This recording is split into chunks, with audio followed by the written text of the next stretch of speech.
It's been 29 years. That's a lot of running, Tom. 3, 2, 1, action! That's right. It's been 29 years to the day, May 22nd, 1996, Mission Impossible hit theaters. Now, 29 years later, Mission Impossible: The Final Reckoning is coming out on the exact same date. My name is Kyle. Thank you for jumping in with me to Movie Tactics today, where normally we discuss in detail the characters, the plot, the action sequences, what makes movies special, like the props and the fight scenes, the choreography. But today I'm going to do something a little bit different with The Final Reckoning coming out and myself being a fan of the series throughout the years. We're going to do a quick summary, a couple minutes each, of movies 1 through 7, so that way you are caught up. I have my detailed notes right here in front of me after rewatching the first 7 movies, so let's jump right into the first movie, called Mission Impossible M1. This one came out May 22nd, 1996. We're introduced to Ethan Hunt, played by Tom Cruise, who's the main character.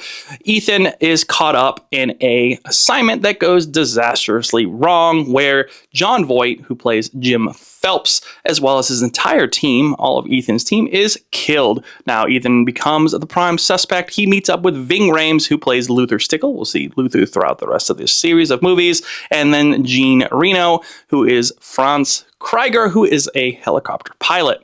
Now that Ethan is the prime suspect in this investigation, he breaks into a heavily guarded CIA building, and this is a famous scene. There's a couple of famous scenes in this movie where there's a knife that falls down and gets stuck in the table. They're using discs to go and steal information from this computer that is a confidential computer file that they're trying to get a hold of to prove Ethan's innocence. Well, that whole scene is very famous in terms of falling from the ceiling on a cable and hovering down nice and slow. You see that kind of replayed a lot in different clips. Well, they successfully prove his innocence, but not before there are many twists and turns on who is good, who is bad. Jim Phelps returns. Franz turns out to be a traitor. And there's a train scene where Ethan uses chewing gum as an explosive to slap on the glass of a helicopter that is cable tied to a train through a tunnel. Helicopter explodes. Jim dies. Franz dies. And then we learn that Ethan now can accept either a new mission, but he's not really sure if he wants to keep going with the IMF, which is the Impossible Missions Force. It's a good movie. I saw this actually on cable network, I think originally, USA, TNT, highly edited for cable for all viewers. Then I started seeing, I think, 2 or 3 in the theater. I was a 90s kid, so 2 or 3 in the theater as they went along, and then all the other ones in the theater. Mission Impossible 2, MI2, Ethan is back. This one came out May 24th, 2000, so 4 years later after Mission Impossible. Got a 57% Rotten Tomatoes, a little less than the original. I love this movie. I've seen this one probably a dozen times or so for between cable network viewings as well as seeing it in theaters. This one really kind of started taking the Mission Impossible whole series to the next level. Ethan's back. We also have Naya, played by Thandwi Newton, and then we have Sean Ambrose, played by Dougray Scott, and then of course Luther is back with a couple other new faces. The story of this one actually has some really interesting scenes in it. There's a plane crash at the beginning with a scientist who is developing this chimera virus to make a pandemic. All right, so this chimera virus can be injected, and then a day or so after injection, you start seeing these symptoms, and it kills you and can spread. So there's this biotech weapon. So the whole thing is based around a bioengineering weapon that Sean, who's the bad guy in the movie, is trying to sell to the highest bidder, essentially. He has all of his goons. So Ethan is trying to stop the spread. After he finds out this plane crash, his scientist is his friend. So he goes and uses any means necessary to stop this virus. Now, Naya is the ex-girlfriend of Sean, so she pops in quite a bit to kind of go back and forth throughout the whole story, and she gets actually discovered by Sean that she's working with Ethan. Then Ethan goes to a biotech science lab, which is a really cool scene where he's going and destroying all the viruses. And then Naya ends up injecting herself with a virus to kind of contaminate herself, so that way Sean can't take that virus and use to sell it, multiply it, whatever he was trying to do with it. This movie brings about a lot of those rubber masks where they peel off the masks and they run that way through a lot of the movie. And not only Ethan using that, but also Sean is using it, and then Ethan is putting it on some of Sean Ambrose's henchmen, like Hugh, I think his name is Stamp in the movie. And there's a really cool scene in the movie where they go and Stamp is fighting with Ethan, and they're fighting back and forth. And you see in the end that you go and reveal his mask, and it switched places with these masks that are all rubber that they made. So then Sean thinks that he's shooting and killing Ethan in this chair, but it turns out to be Stamp. And then Ethan gets away, finds Naya, who is about to kill herself because she wants to go and get rid of this pandemic that is in her blood. And prior to that, the mask on Ethan, who is actually Stamp, was only discovered because Sean saw that there was a bandage on the finger of this guy Stamp, which is a crazy scene because prior to that in the movie, he went and cut the fingertip off with a cigar cutter to punish his guy Stamp. And at the end of the movie, Luther goes and gets the vaccine to Naya.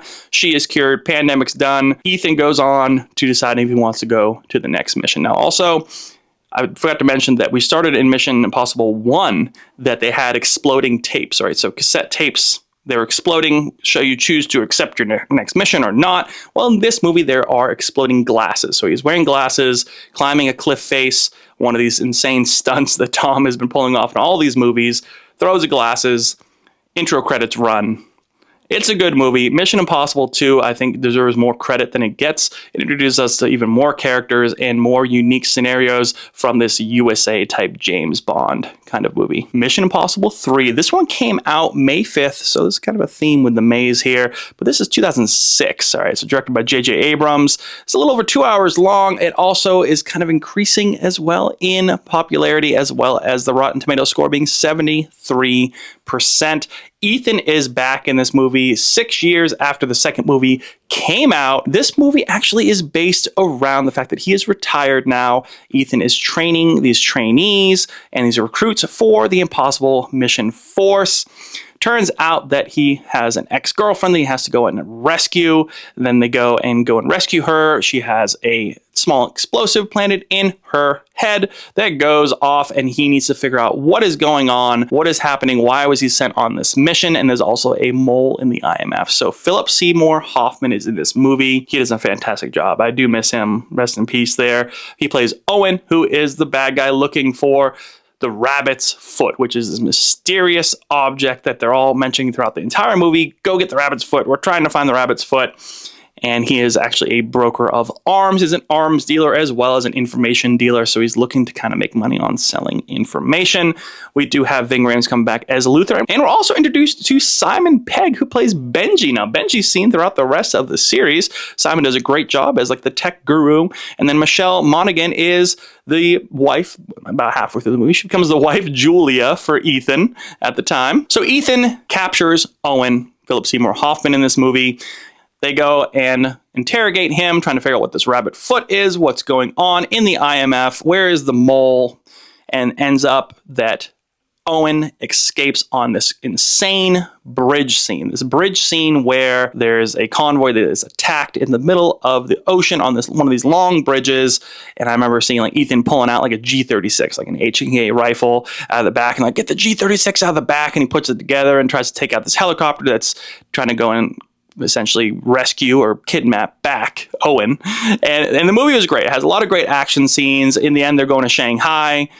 Ethan ends up killing Owen, but not after finding out that he has an explosive in his brain. He thought that Owen had killed Julia, but Owen had used a mask on this other lady who I think it was his head of security at the time to kind of trick Ethan into explaining what is the rabbit's foot, where is it, even though he didn't really know. So it was a good movie. They still use the mask. They still use messaging that's explosive messaging and things like that. Towards the end of the movie, Julia is given a handgun and a defibrillator, and Ethan says you have to kill me by electrocuting me and then bring me back to life to fry this explosive in my head. He gives a handgun to Julia. She kills the mole. She kills a couple of henchmen. And then they go and he tells Julia that he is working for this secret organization, this IMF, and you assume that they're going to live happily ever after at the end of this movie. From my standpoint, I thought Mission Impossible 3 was a little bit weaker from a story perspective than a lot of the other ones, but it does set up some new characters. It brought Simon on board, and also Lawrence Fishburne is on as like the head of the IMF, which is pretty cool, but head of the IMF just switches back and forth throughout this whole series, almost every movie. Mission Impossible 4. This one's called Ghost Protocol. This is where Mission Impossible went to the next level. I really think it did. It got 94% on Rotten Tomatoes. It's one of my favorite Mission Impossible movies. It really just took the whole story, the action sequences, and just cranked them up, and the acting was phenomenal. We're introduced to Josh Holloway, who plays Trevor Hanaway, who is part of the IMF. He's killed by an assassin who then steals these Russian nuclear codes, and they're looking for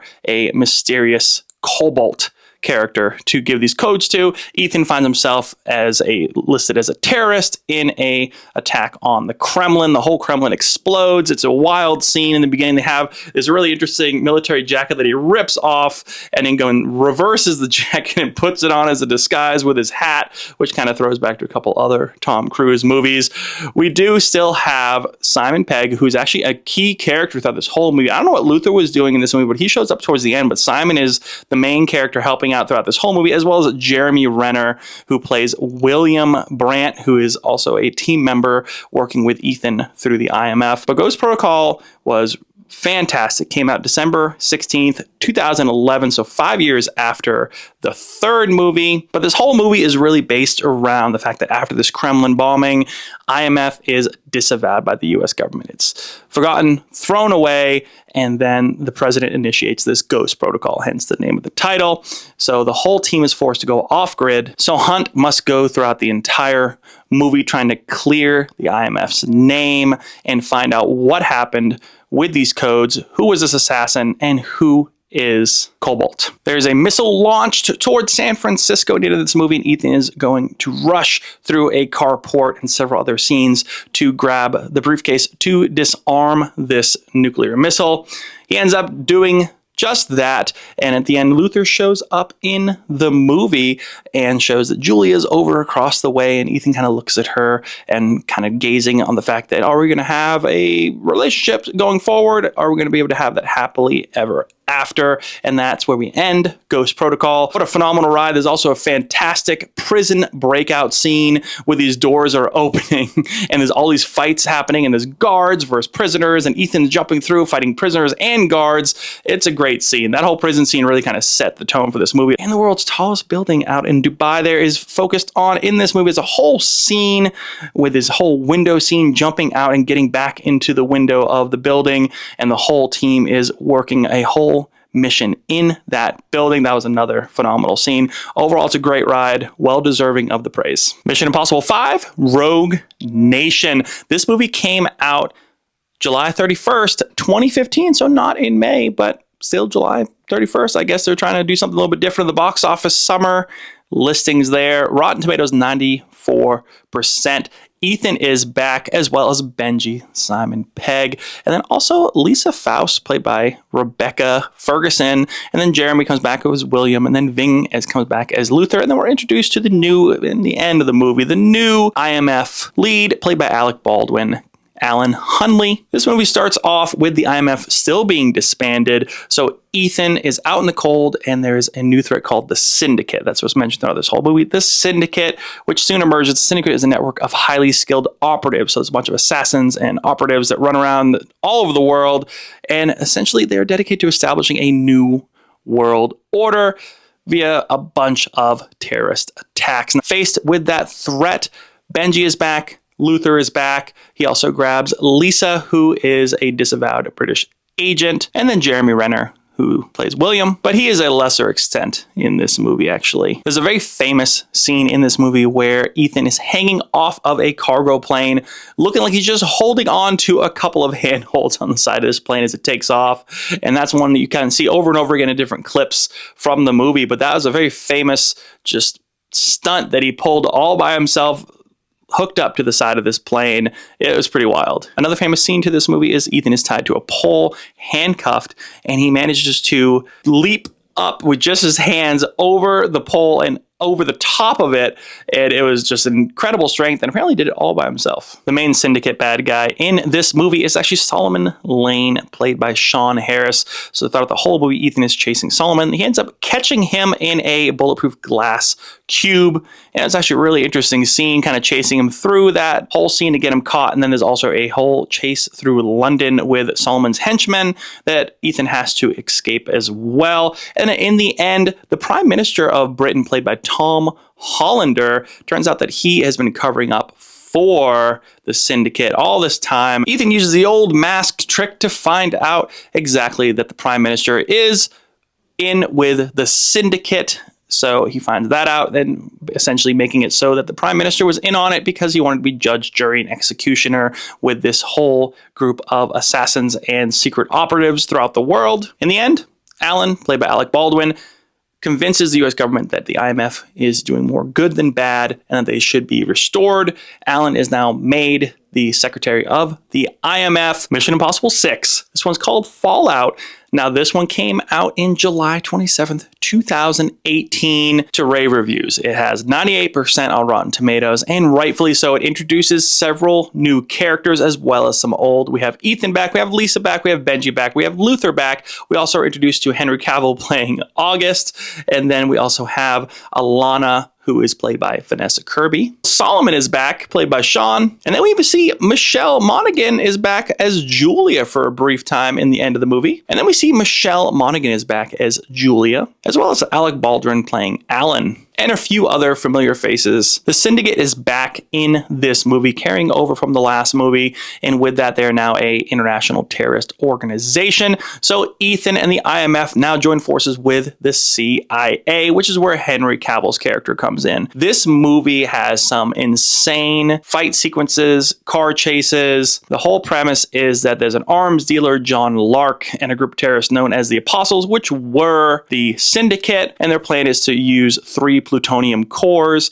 to have nuclear attacks on the Vatican, Jerusalem, and Saudi Arabia. So Ethan is chasing down these plutonium cores. At one point, there's an armored truck chase where the truck is knocked out, and you see a couple of flashbacks on how this is going to happen and what's going to happen. It's actually a really good scene, and one of the trucks flies into a river, and then Luther at one point is saved by Ethan while the plutonium cores are then stolen. Alan, the secretary of the IMF, played by Alec Baldwin, is going to meet his demise in this movie in essentially like a sewer dungeon looking room where they think that they have friends around them, but it turns out they are all infiltrated by the Apostles, who were the ex-syndicate members.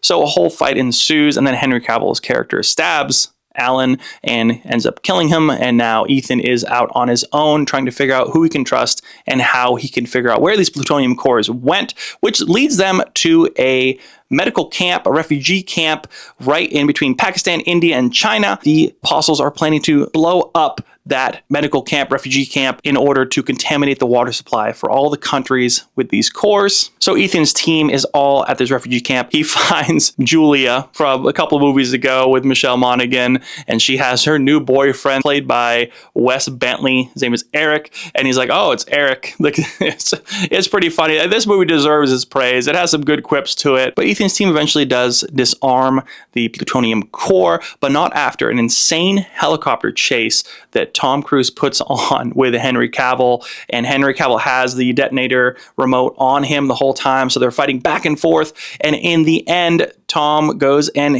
gets this hook off of this cliff face and rips it down, knocking Henry down and killing him. Helicopter explodes, but that whole helicopter sequence was just insane. Like, that really is next level stuntmanship. And finally, Mission Impossible 7, called Dead Reckoning. See? Dead Reckoning, the final reckoning. This movie came out July 12th, 2023, so only a couple of years ago. 96% on Rotten Tomatoes. We are back with Lisa. We're back with Ethan, of course. We're back with Simon and Luther. But we have some new bad characters with Gabriel and Paris and Grace and Alana, played by Vanessa Kirby.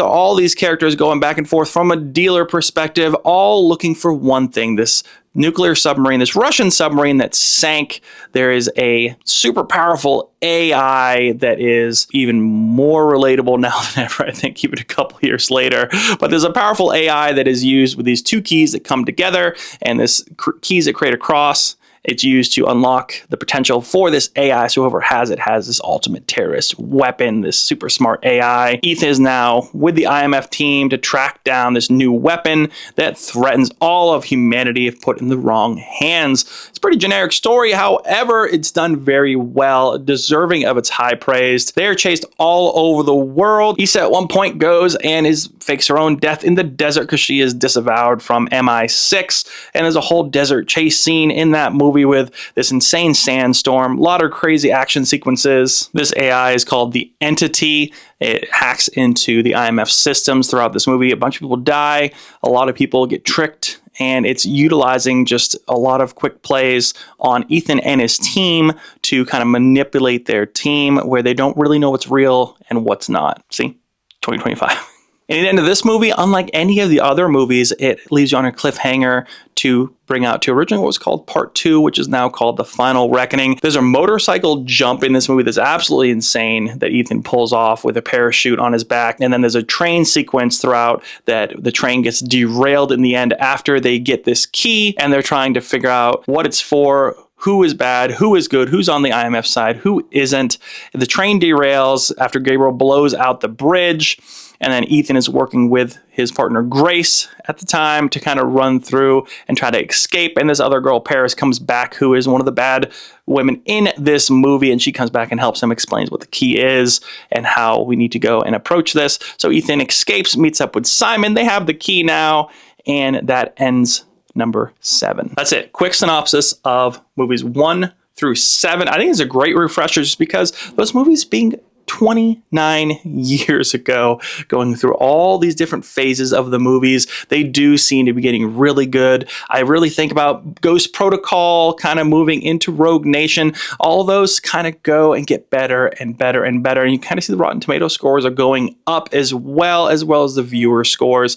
I'm excited about number 8, The Final Reckoning. What are your guys' thoughts on The Final Reckoning? What are your thoughts on the whole series? Do you have a favorite Mission Impossible movie?